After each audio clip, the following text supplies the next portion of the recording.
Hi, everybody. Happy Tuesday. Hope everyone had a restful Memorial Day, an observant one as well.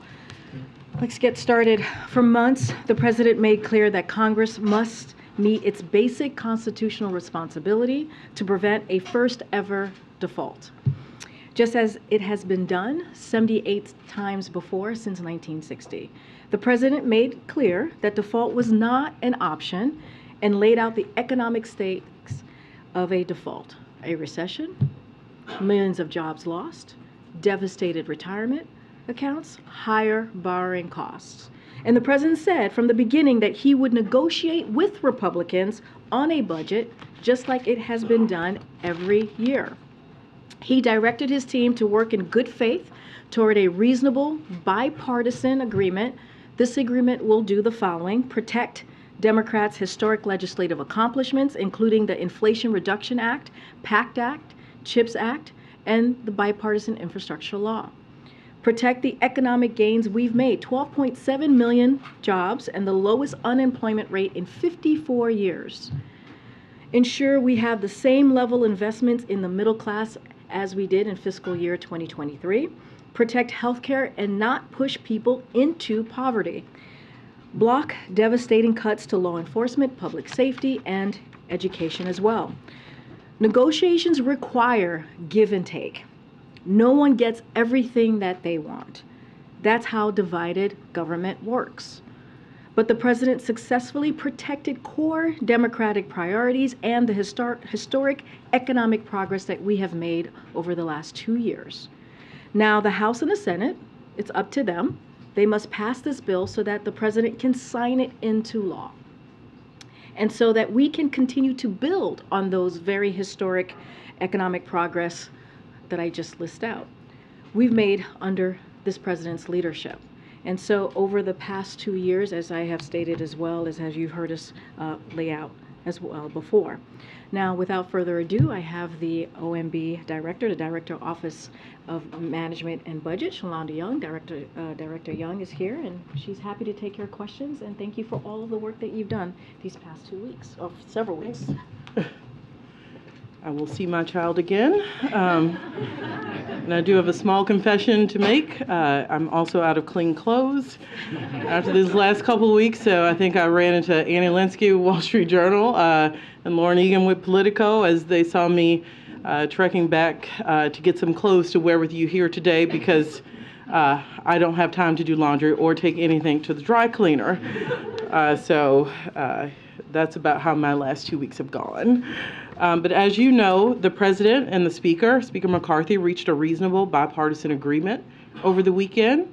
As someone who had the pleasure of negotiating this as a part of a great team, I can assure you that this was no easy task to get here. But what was on the line for the American people was real. I know I breathed a little easier. I called my parents, told them to breathe a little easier. That a deal had been reached, and that's what this was all about. It's an agreement that not only prevents the first ever default in this country, but it will protect our hard-earned and historic economic recovery. It will protect our legislative achievements, including the legislation that is creating good jobs in this country. And it's protecting critical programs that millions of Americans count on, that you've heard me repeatedly talk about. I want to be clear. This agreement represents a compromise, which means no one gets everything that they want, and hard choices had to be made. Negotiations require give and take. That's the responsibility of governing. For months, the president made clear, and you may have heard me say this once or twice, that Congress must take action to prevent default. And from the beginning, he said he would negotiate Republican leadership on a budget framework, and that will allow the appropriations process to proceed under regular order, just like we do every year. The bipartisan budget agreement that we've reached protects key legislative accomplishments from the past 2 years, including the Bipartisan Infrastructure Law, the CHIPS and Science Act, the PACT Act, and the Inflation Reduction Act's Clean Energy Corporate Minimum Tax and prescription drug provisions. It protects programs millions of hardworking families count on. It protects Social Security, Medicare, Medicaid, the Affordable Care Act. safeguarding health insurance for millions of Americans. It fully funds veterans' medical care, including mandatory funding for the PACT Act's Toxic Exposure Fund at the levels the President proposed in his fiscal year 24 budget. And it protects critical public health funding from being clawed back to prepare for future pandemics and possible COVID-19 surges. This agreement is now with the United States House and then on to the Senate, and we strongly urge both chambers to pass the bill and send it to the President's desk. And with that, I'm all yours. Phil, who just came back from Beyonce from Paris. You did not. It was great. It was my wife's 40th birthday present. It's not bad. I feel this right now.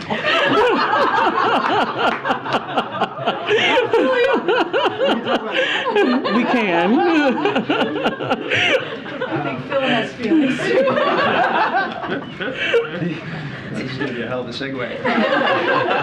The appropriations adjustments, Yep. They're a pretty critical part of the agreement, I think. We know about COVID funds, obviously IRS as well. Can you detail kind of the full scale of the adjustments that you guys agreed to and shook hands on? First, I think it's important to know the appropriations process, hello, former staff director, uses adjustments all the time. They do rescissions, they use emergency money. That is how the appropriations process works. Because we were dealing with the top lines, we thought it important to memorialize some of those adjustment agreements. It does not stop the Appropriations Committee from doing other things they feel is necessary to make sure the appropriations process works. But to ensure that we got to a similar level, close to the same level as this year, we certainly wanted to have an agreement with the Speaker's team about what that was. Because remember, part of this deal is to make sure we have an appropriations process that works. This unlocks that, just like budget resolutions would have. So now we're setting top line here, and when the Appropriation Committee works, you will see them use $22 billion of the COVID relief rescissions, which were taken in this bill. The appropriators will use some of that money to spread around how they see fit. We didn't get into the individual line items in this bill. They will also, as you've heard, use IRS rescissions from the IRA on the mandatory side. Again, we don't dictate how, but they will rescind $10 billion both years, and they will then use that to be reinvested into non-defense discretionary. They will also use other rescissions that the appropriators will decide the mix of, but we agreed on the levels that they could be higher, $10 billion higher than last year, and the appropriators will use that. And building on the emergencies used in December, the appropriators will use about $23 billion in emergencies for 24 and 25. Can I just ask real quick, do you have an understanding of how many votes Republicans will provide in the House to get this over the finish line? Remember, I moved over here. We're going to let the Speaker work with his conference. This is what I miss about the House, though. This is a fun day over there. Lots of meetings. I'm sure it's very interesting and has a lot of energy. But we're going to leave that to them to work out the votes and how they get there. We know we talk to them in good faith. They talk to us in good faith. But now it's their chance to talk to their members. We from here are making sure members know what's in this bill. Education, education, education. But look, I know a lot of members of Congress. What you don't do is call and tell them what to do. You educate. You say, let me know what you need to know. What's in this bill, how it's written, how it's going to be implemented, and we're here to answer you. Thanks. Two questions. First on SNAP. Karine just said that one of the President's priorities was not to push people into poverty, but as this bill is written with the adjustments and the work requirements in SNAP, Republicans estimate 700,000 Americans are going to lose those benefits. So can you square that circle? How? Yeah. The President said to me, said to the rest of the team over and over, he would not increase poverty in this country. So while, yes, there will be a phase-in to add age up to 54, remember, we also got new exemptions in this bill that both parties agreed to do. We will have exemptions from 18 to the new population of 54. So not just a new population, but these new 3 exemptions will go from even the existing population. So some people who have these requirements now will no longer, if they're homeless, if they're veterans, if they're foster youth aged out of the system up to 24. So the analysis is being finalized, but we believe those who are off of those requirements because of those exemptions will be about the same number as those who are phased in on age. And you have to remember this. This entire SNAP change is sunset in 2030 to give Congress a chance to see how the new exemptions work and how the new ages work. And they can opine in a future farm bill if these changes have made a difference in the SNAP program. But do you know how many individuals would go off the program right now, off government assistance right now, who are not eligible for those?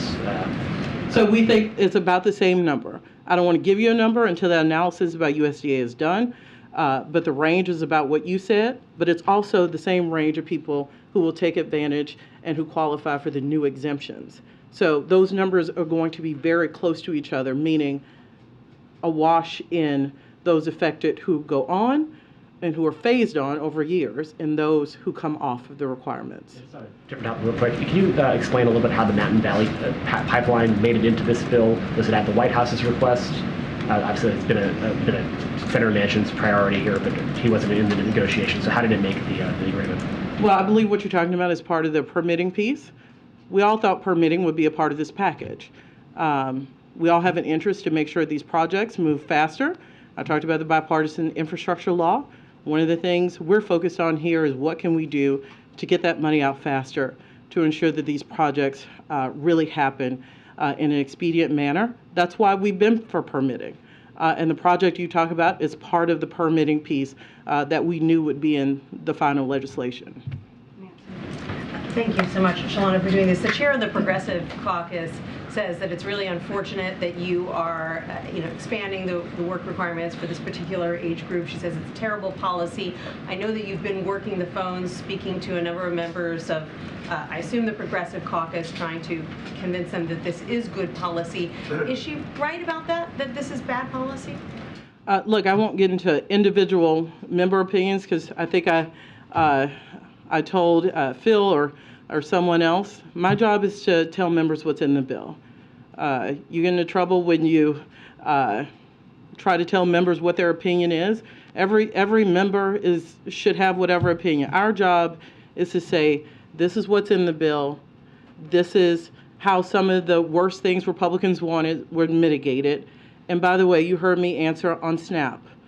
There's a very real possibility when we see the numbers that the number who are phased in, who have new requirements on SNAP, is offset by the number who will now be covered under the new exemptions.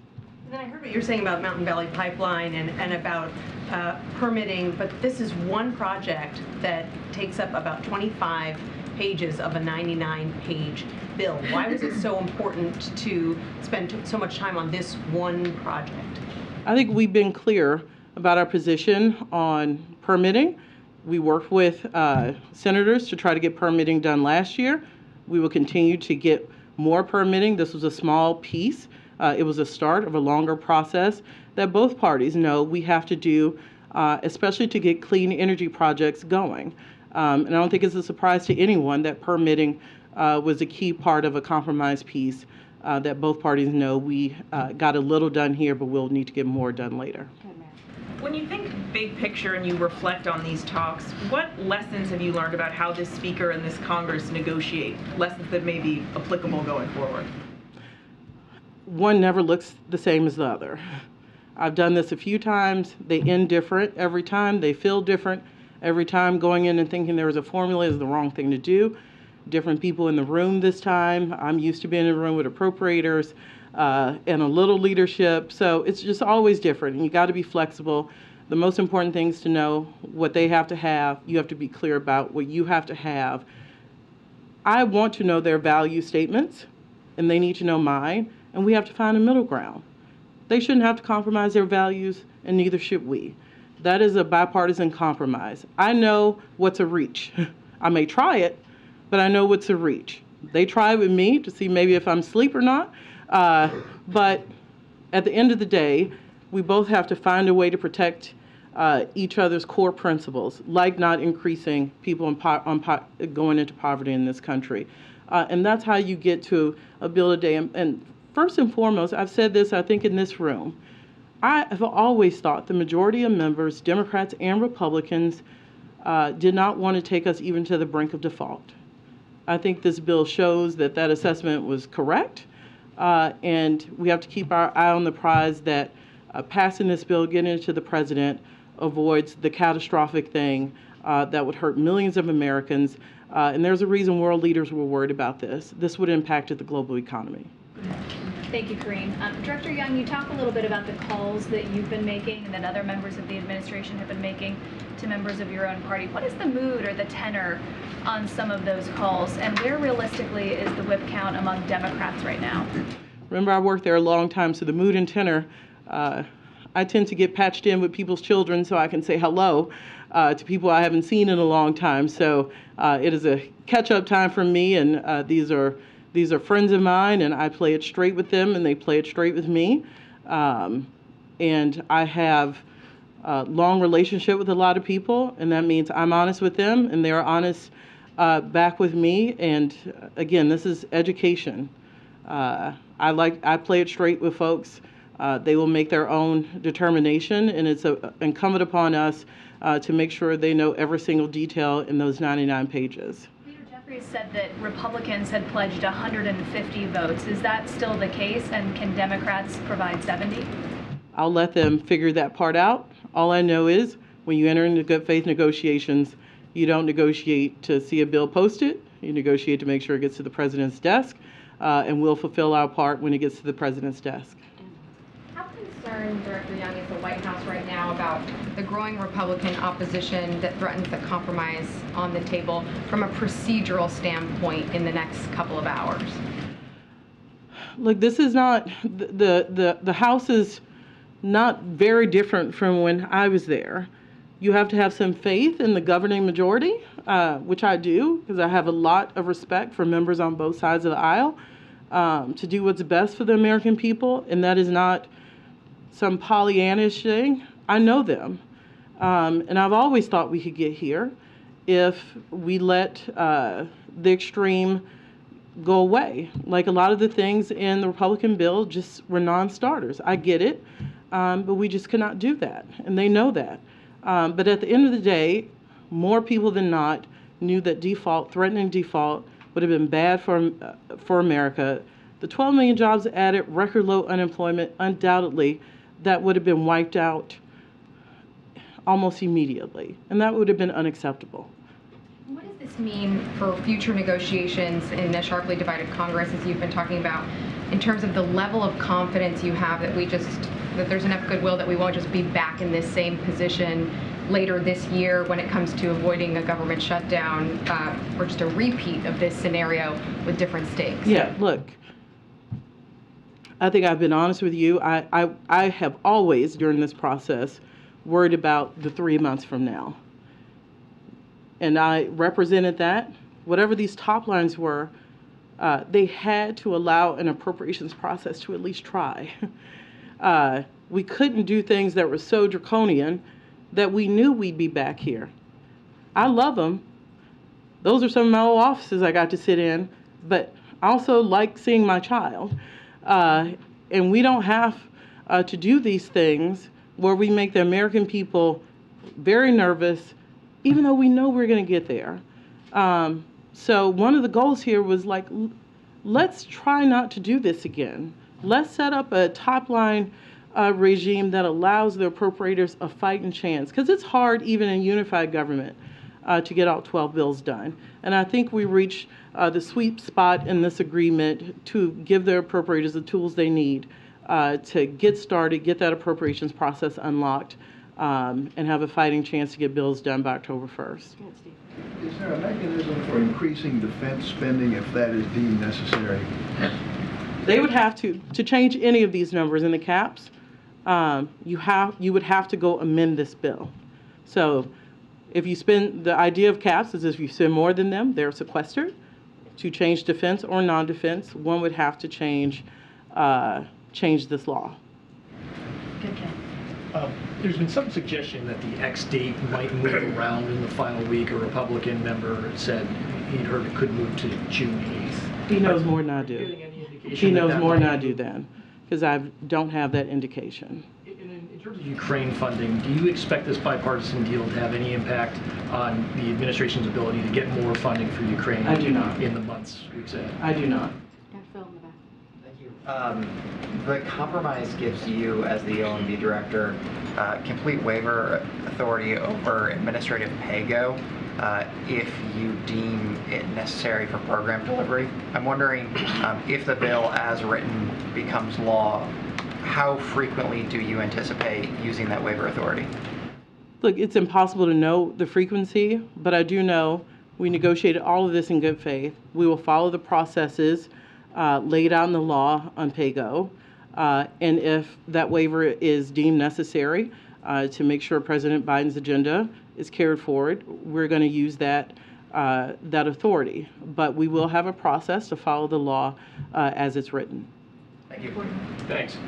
Can you explain to student loan borrowers who might be confused about what's been agreed to here, how the Supreme Court decision may implicate that, and explain the President's continued commitment to forgiveness now? Yeah, thank you. Because I want to be clear, because as someone who owed a lot of money once upon a time in her life, people need certainty here. There are the court cases, which this bill does not deal with, so that continues to be where it is. Supreme Court will opine on the President's action to forgive $10,000 in student debt and $20,000 for those with Pell Grants. But in this bill, even though House Republicans' bill sought to do away with that, we saved it in this bill. So there's nothing on that in this bill.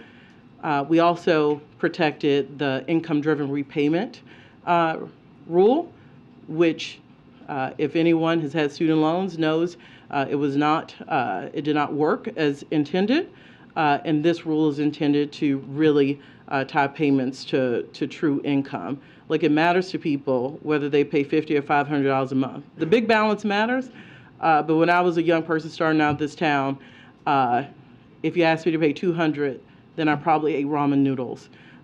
If it was $50, maybe I could go out a little. So that balance, this is an important rule to make sure people have a little breathing room every month, and that was protected in this law. The one thing is this bill does end the payment pause, but very close to the time frame we were going to end it as an administration when it comes to repayment. Yeah, you talk about this as a compromise. I'm wondering if you could talk about what you lost on. Look, when the American people win and we avoid default and retirement accounts are not in flux and the global economy is not crashing, I'm going to call that a win every day. You know, individual people have issues with different parts of the bill. You've heard some of your colleagues bring up concerns that some members have. I have to look at what was our ultimate goal. And we are in divided government. This is what happens in divided government. They get to have an opinion, and we get to have an opinion. And all things equal, I think this compromise agreement is reasonable for both sides. And that's what we sought. Protect the American people from the worst possible outcome, first ever default.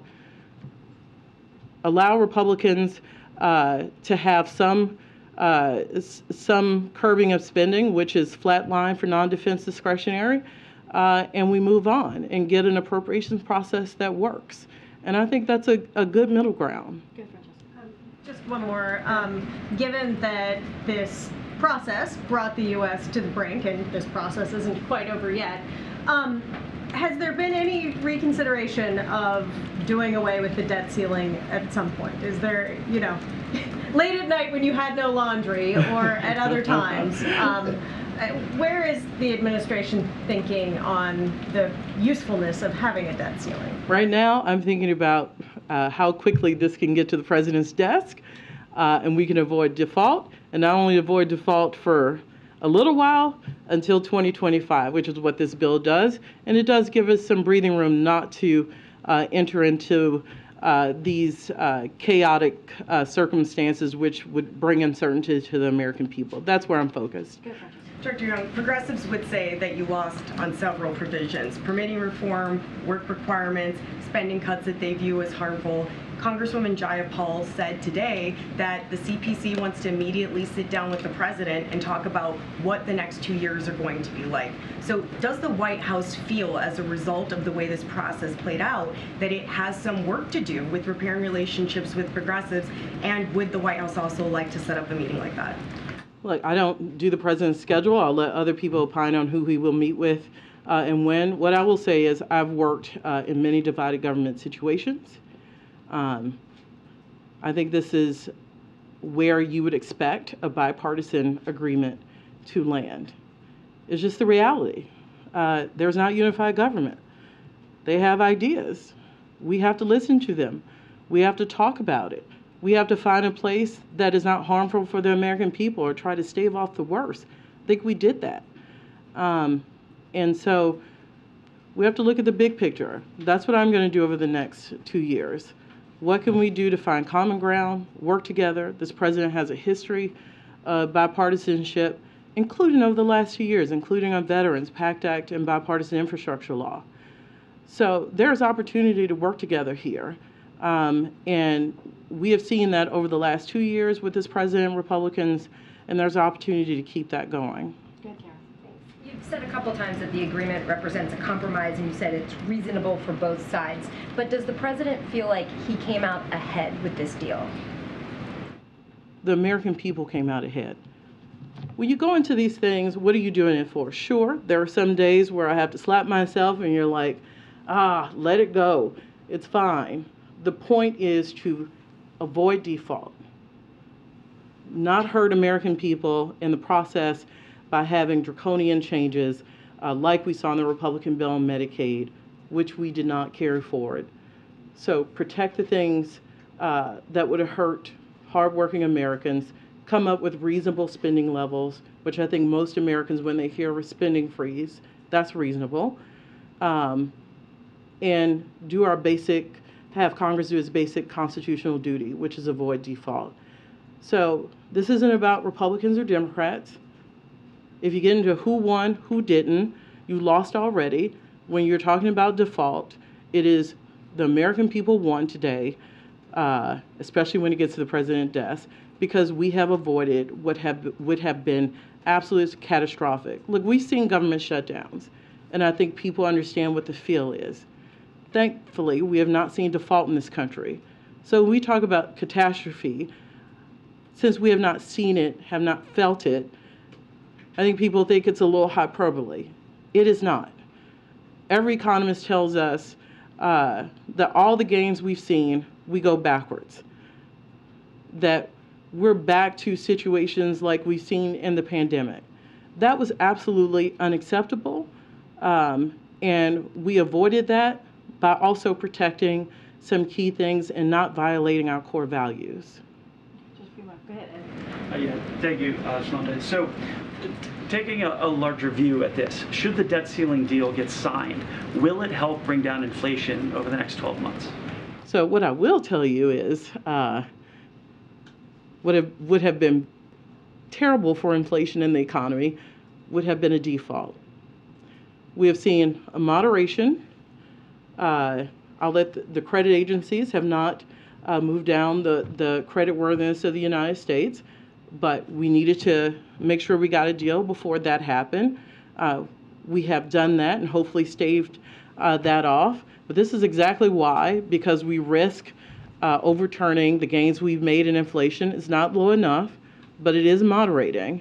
And my fear was even if we got closer and certainly defaulted, we would have been in a situation where we lost jobs and lost the gains we've made in tackling inflation. But with this deal, is this an admission by the president that maybe the government spent too much money over the past 2 years? What I'll say is we're in divided government. And both sides have thoughts about the trajectory of the country of spending. This president takes a backseat to nobody on deficit reduction. 1.7 trillion reduction in the first 2 years. He presided over that.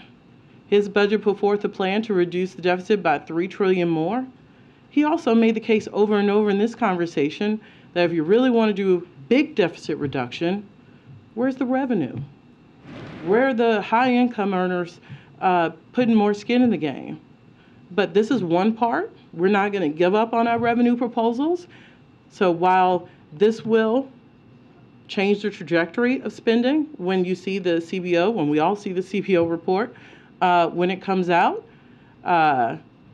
where we really need to make headway is on our revenue proposals, which has long-lasting deficit reduction abilities and just structural change to change the unfairness in the tax system. But quickly, most of that 1.7 trillion that went off for the first 2 years was COVID spending that ran off, and the CBO says the deficit actually will increase. Next year it's 1.7, it was 1.4 this year, 1.7 next year, and then up to 2 point something in 10 years. Well, that assumes this president did not preside over getting COVID under control, that it was an accident, that he managed a vaccine program that was highly successful. Had we not done that, what additional measures would we have needed to ensure that more Americans did not die needlessly from the COVID pandemic? So I get the argument. You didn't need COVID spend anymore, so you shouldn't take credit for deficit reduction. Well, he got it under control. He used the tools Congress gave him in the American Rescue Plan to get this virus under control and stave off the worst of economic scarring. The rebound we have seen since COVID is not comparable to anything, including the economic recession we saw when he was vice president. So this is not by accident. This president managed COVID, he managed the economic fallout, and that's why you've seen 12.4 million jobs added. Thank you very much, Karine. Director, I have two questions, one about this current set of negotiations, and then a separate question, if you'd indulge me, on the president's broader budget priorities. It seems to me in the context of these negotiations that the White House has been clinging to a fiction, which is that this deal only was negotiated on the basis of the federal discretionary spending, and that the president, who promised all along that he would never negotiate on the debt ceiling, didn't do so in these negotiations. That's false, right? The president and his team, you included, did negotiate on the actual debt ceiling itself and not just the federal discretionary spending, correct? If you're asking me what was said in a room, I'll be very clear. The debt ceiling was what did I say earlier? I don't like to use the word red line, but the debt ceiling had to be taken care of for a long period of time. I'm not sure what you call negotiation, but it was certainly a declarative statement from this side of the table. So maybe you call that negotiating. I call that a statement of fact and a statement we weren't leaving the room with. So I'm not quite sure I would call that negotiating. The debt ceiling had to be lifted, and it had to be lifted for a long period of time. You see this bill lift the debt ceiling until 2025. You can call it a negotiation. I call it a declarative statement, and that was our position, and that's what's in the bill. On broader budget priorities, the president likes to say, we've heard Karine say many times, show me your budget, and that will show me your priorities. No one is more conversant with this president's budgeting priorities than you. Based on the budgets he's put together so far as president, would it be accurate to say that President Biden has been governing from the center, or would it be more accurate to say, as Republicans would, that he's been governing from the far left? The president does his own politics. I'm his O&B director. What I will say is that his budgets absolutely show who he values. And it is working families in this country, it is the middle class in this country. This is a president who has put out a tax fairness system in all of his budgets. This isn't a new thing. This is the third budget this president has put out. The third time he has said the tax system in this country is not fair, and he means it. That's why you've seen billionaire minimum tax proposals. That's why you've seen him call for the corporate minimum rate to go up to 28.6%. It is not fair to ask working families in this country to bear the brunt. And by the way, that's not real deficit reduction. We have to have a fair tax system in this country. This president has put forth 3 budgets that have been very clear about his priorities there. And again, we're not going to give up on those. We're going to keep pushing on those. Last question. Thank you. I was curious, we've heard a lot from Republican negotiators about the tone of this process. I was curious what your takeaway was on the tone of the conversations and where you felt like the toughest sticking points were. And when you walk away from this, is there anything you haven't gotten done that's going to be the next highest priority for you? Look, it was professional. You had people who've done this a long time in the room, certainly with the great team I had to work with. This is a full administration push to make sure this happened. We knew the risk of default if we did not find an agreement here. So it was a very respectful and professional working relationship between us and the Speaker's team he had negotiating.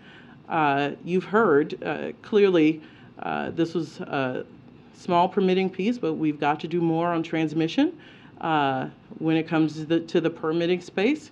It's very clear about that. This was a starting point, and we are going to make sure that we can get clean energy expanded by working on transmission in the future. All right. Thank you so much for listening. Oh, thank you. It's starting to get hot. It gets hot up under the these lights. All right, thanks so much. Thank you. Thank you. I didn't think she wanted to leave for a second. All right, I have one more thing at the top, and then I'll take a few questions. So, as you all saw, we announced this morning that President Biden looks forward to welcoming Prime Minister Sunak of the United Kingdom to the White House on Thursday, June 8th, to further deepen the close and historic partnership between the United States and the United Kingdom. The two leaders saw each other most recently, as you all know, in Hiroshima at the G7, and they have met several times this year, including Belfast in April and San Diego in March as well. During the visit, the two leaders will review a range of global issues, including our shared support for Ukraine as it defends itself against Russia's brutal war of aggression, as well as further action to bolster energy security and address the climate crisis. The President and the Prime Minister will also discuss efforts to continue strengthening our economic relationship, as well as we confront shared economic and national security challenges. They will also review developments in Northern Ireland as part of their shared commitment to preserving the gains of the Belfast Good Friday Agreement. And to pre-exempt any questions that will come from here about a 2+2 press conference during the visit, both leaders are looking forward to hosting a joint 2+2 press conference on June 8th, so you certainly could expect that, should expect that from the two leaders on that day. Go ahead, Z. Thanks, Karine. There's some news from Georgia today from the former First Lady, Rosalynn Carter, has been diagnosed with dementia. I was wondering if the White House have any reaction, and has the President spoken with either of the Carters recently or members of the Carter family? Well, thank you for the question. I can say that the Bidens have stayed in touch with President Carter's team to ensure that their family knows that they are certainly in the President and the First Lady's thoughts, and I will leave it there. And then, secondly, with regards to the attacks, the apparent attacks this morning in Moscow, has the U.S. ascertained whether American-supplied drones were used in that attack, that the Ukrainian government had knowledge of that attack, and then did last week's discovery of U.S. supplied material in Volgograd in Russia does it give the President any concern about continuing to supply the Ukrainian government with military equipment that can be used on Russian soil? So, look, as you know, we've seen the reportings, we've seen the news, and are certainly gathering information about what happened to get a better perspective and some clarity about what happened. But I can speak to this more generally, as you know, and as a general matter, we have said this before. We do not support attacks inside of Russia. We've been very clear about that. We have been focused on providing Ukraine, as you've heard from the President, as you've heard from National Security Advisor and many colleagues from the NSC, my colleagues from the NSC, with the equipment and training they need to retake their own sovereign territory, and that's exactly what we've done for this past more than a year now. And if you look at where we are today was also Russia's 17th round of airstrikes on Kyiv just this month alone, the month of May, which we're almost clearly done with, many of which have devastated civilian areas as Russia continues its brutal attacks against the people of Ukraine. So Russia started this unprovoked aggression, this unprovoked war against Ukraine. Russia can end this at any time. You've heard us say this many times from this podium. They can withdraw their forces from Ukraine, and instead of launching these brutal airstrikes against Ukraine and in their cities and on people every day. So we've been very clear about that. Does the president believe that Ukraine risks losing the moral high ground in this conflict if it strikes at potentially civilian targets in Moscow? So look, I'm going to be very clear. We're gathering information. I'm not going to get into hypotheticals from here. We do not support the use of U.S.-made equipment being used for attacks inside of Russia. We've been very clear about that, and we'll continue to do that. And we have been clear, not just publicly, but privately, clearly with the Ukrainians, but not going to get into hypotheticals. We're going to look into, gather information to see exactly what happened so we can get some clarity. But as I said, we've been very clear. Go ahead. Have you spoken to Ukraine about this attack yet?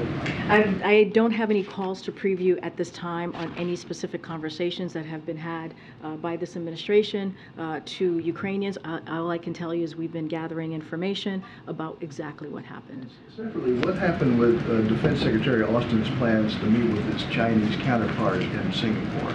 So look, as you've heard us say again from here at this podium, it is we value we see value certainly in military to military conversations to responsibly manage a complex relationship and to avoid any misunderstanding or escalation of competition into conflict. We've been very clear about that, and keeping the lines of communication open between the United States and China is a responsible thing to do, is something that we want to certainly continue to have that approach. Anything else, I would certainly refer you to the Department of Defense.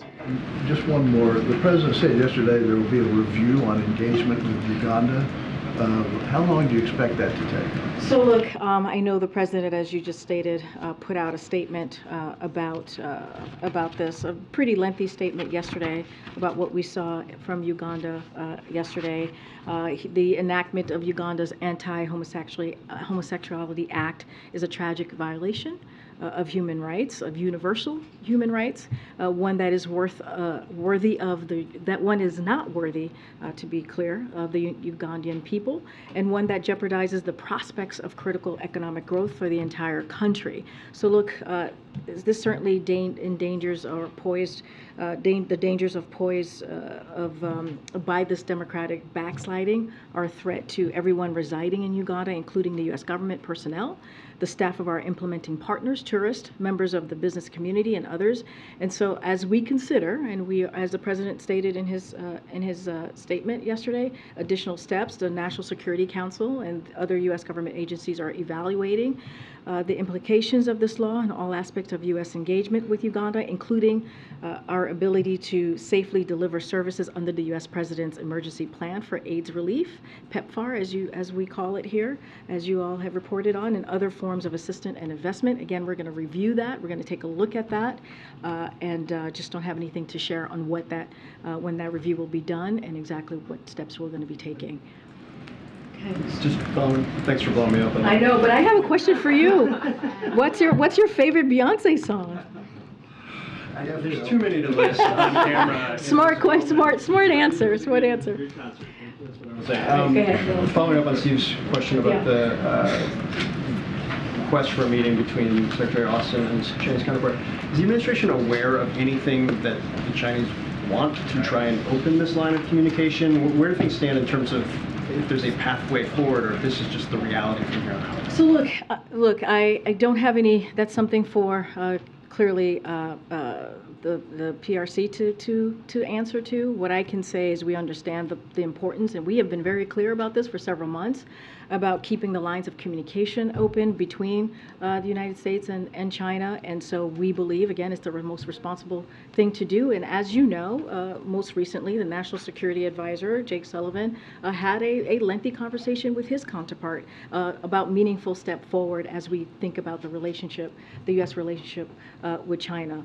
And so that is important. Those lines of communication certainly have been open and continue to happen. But look, military conversation is obviously critical as we managed, as I mentioned moments ago, this really complex relationship that we have. And again, to avoid any misunderstandings or certainly avoid what we see as competition into conflict. So we're going to continue to certainly have that approach, but any specifics that leads to, that has to deal with the Department of Defense, certainly I would refer you to my colleagues there. Thanks, Karine. So there are now some 50 amendments and counting that have been proposed in the House when it comes to the budget debt bill. Is the White House position that this bill needs to pass as is? Are you open to some amendments depending on what they are?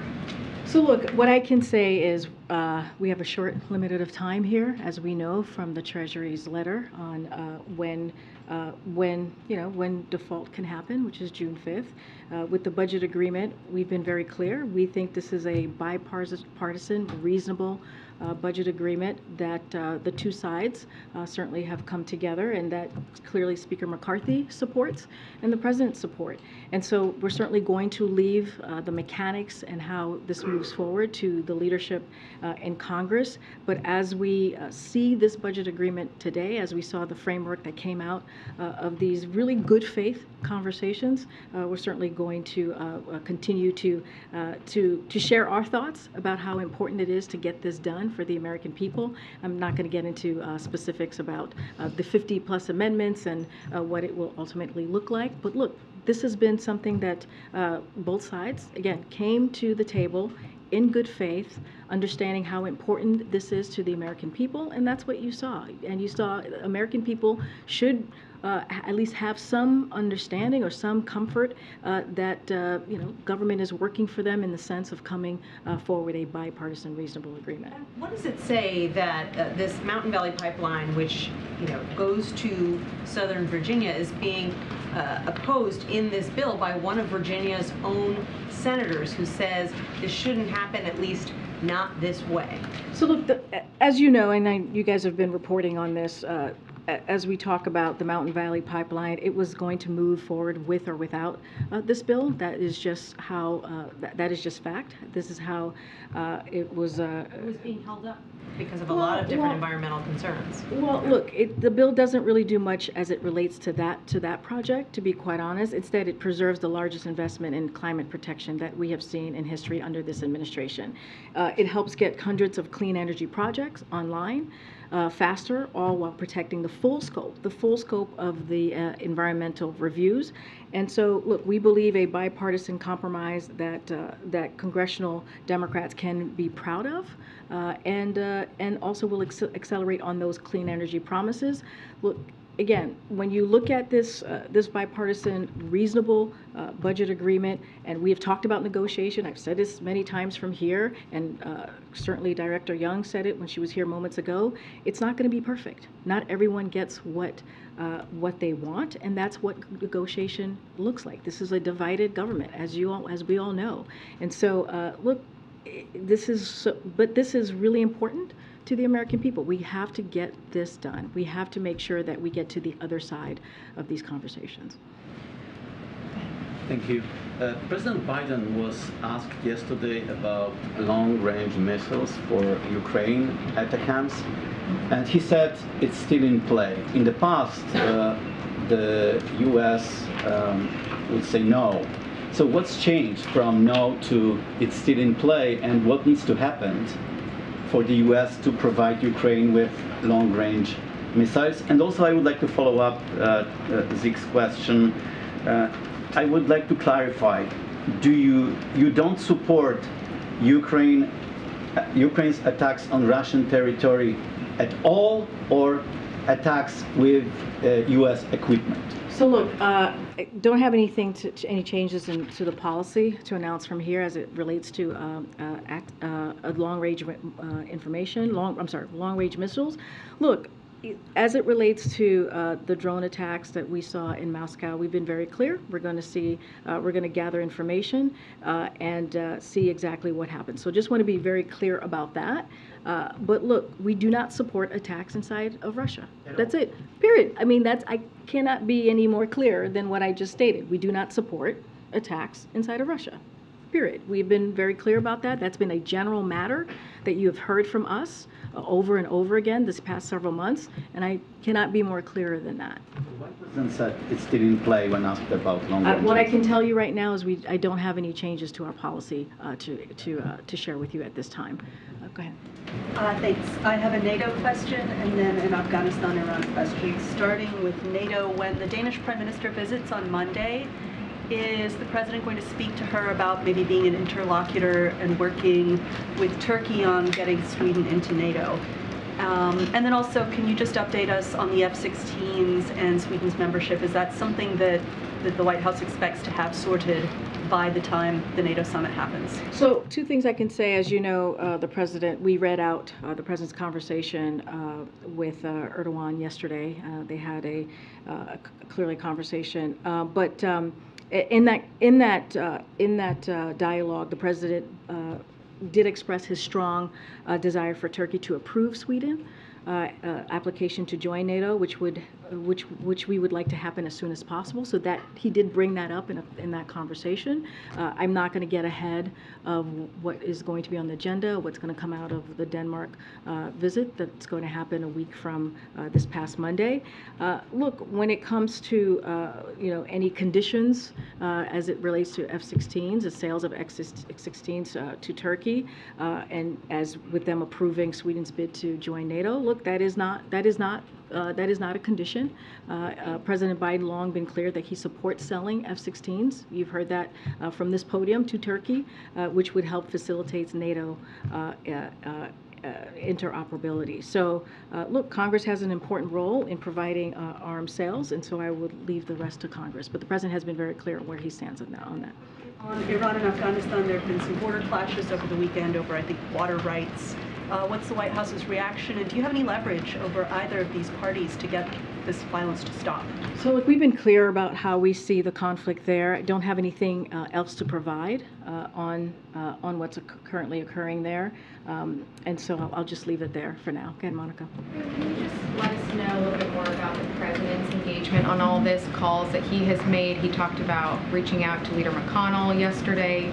Is he also making calls to other Republicans, besides, of course, his conversations with Speaker McCarthy on this? And what should we expect in terms of his level of outreach today and tomorrow ahead of an expected possible vote tomorrow night? So a couple of things. I do have some items to share here. Look, the President has been engaging with members of Congress throughout this process, as you all know, and he'll continue to do so. And so the President and his team are having conversation with Democratic members of Congress across the ideological spectrum, moderate and progressives. That includes more than 100 one-on-one calls with members of Congress. That's between the President and his team. In the past 24 hours or so, our senior team made individual calls to all House Democratic leadership, all committee ranking members, and all tri-caucus and ideological caucus chairs as well. So we have hosted numerous separate briefings on the entire bill for the House and Senate Democrats, as well as 6 issue-specific briefings for House Democrats on energy policy, appropriations, TANF, and SNAP. That doesn't include the numerous briefings for their staff. We've also briefed or offered to brief each of the tri-caucuses and ideological caucuses as well. In addition, our policy experts have had numerous conversations with members of their staffs to answer specific questions about the bill that members have had. And so again, we've been in constant contact with leadership from both parties in the House and the Senate to provide information, as Director Young was stating, is that their job is to provide information on the facts and what they know and how we can make sure that they have all of the details that they need. So, as you know, we don't provide private conversations from here, but I just list out all of the conversations and what we've done specifically coming out of this administration as it relates to this budget negotiation. Is there still a concern about the U.S. credit rating being downgraded given the Fitch warning last week? How real is that right now, and how is that factoring in? So look, we believe this is a reasonable bipartisan compromise that the House congressional members should be proud of. We believe that it is important to get this done. We believe that again, we are a country that pays our debts, and that we should not be defaulting on those debts. And so what the president wants to see, he wants to see the House and the Senate take this up. He wants to see this pass, and clearly both chambers. He wants to see this on his desk so he can sign it into law. And that's what we're going to continue to have those conversations to make sure that occurs. Peter, I haven't seen you since Japan. Nice to see you again. I'm sure. You can say it's nice to see me too. It's nice to see you too, Peter. It's been more than a month since the re-election announcement. Is President Biden going to hold a campaign event ever? So I will say this to you, Peter. As you know, we follow the rule of law here. We believe in following the rule of law as it relates. Hold on. As Not it relates. asking you to weigh in on the impact of the election, just his schedule. You'll have to schedule around rallies. I'm about to answer your question here. As it relates to anything that is connected to the campaign, any rallies, any events, any endorsement, anything that is connected to the 2024 re-election, that is not going to certainly come from here. That is going to come from his campaign or the DNC or the DNC. So you can't say if he will be campaigning for re-election. I'm just not going to comment from here. And then on 2024 re-election. Another story. The Hatch Act does exist. A group of experts now say that AI poses an extinction risk, right up there with nuclear war and a pandemic. Does President Biden agree? What I can say, you're speaking to the letter that was provided today, made public.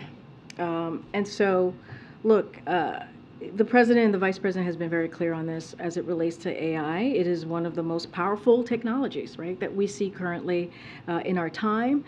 But in order to seize the opportunities it presents, we must first mitigate its risk, and that's what we're focusing on here in this administration. As you know, the AI, we brought some CEOs here recently that the president and the vice president hosted to the White House to reiterate their responsibility for these specific companies have to ensure that products are safe before they are released to the public. And so I will leave it there. I know there's a letter that went out today from Elon Musk and CEOs. I will let the public read that letter, but again, we have been very clear on that, how companies need to be responsible as it relates to AI. It's been months. Great. Thanks, Karine. Following up on the question about Erdogan and President Biden's call, yesterday the president said that when it refers to Sweden's membership in NATO, we're going to talk about it next week. Do they have another call scheduled? Do you know what that refers to? No, I don't have a call to read out to you at this time. Okay, and then Florida Governor Ron DeSantis. But let me just say, as I just stated, the president did bring that up in their conversation. Sure. Florida Governor Ron DeSantis said late last week that he would take an aggressive approach to issuing pardons to January 6 rioters if elected to higher office. Given the recent sentencings of members of the Oath Keepers, including 18 years in prison for leader Stuart Rhodes, who DOJ called the architect of the plan to storm the Capitol, do you have any comment on that proposed use of clemency? So look, I'm going to be very, very careful because he is a candidate in the 2024 presidential election. So I'm going to be really mindful to not respond directly to the governor in this case. But we've been very clear. We've been very clear. This president has been very clear as it relates to January 6th. It was one of the darkest days in our democracy, and we need to get to the bottom of what happened. As we know, there were law enforcement officers that were injured, that were harmed, and what we saw was devastating. on that day. It was devastating. So we need to get to the bottom of this, but I'm certainly not going to respond directly to a 2024 presidential candidate. Yeah, okay. One more, go ahead. Thank you so much. So Elon Musk is in China today, meeting with the foreign minister, announcing new investments. In November last year, the president said that Elon Musk's relationship with foreign countries are, and I quote him, worth looking at. So is the administration looking at Elon Musk's relationship with China, and what conclusions does it I draw? just don't have anything to add or go beyond what the president said. Okay? Thanks, Okay. everybody. I'll see you tomorrow. Thank you.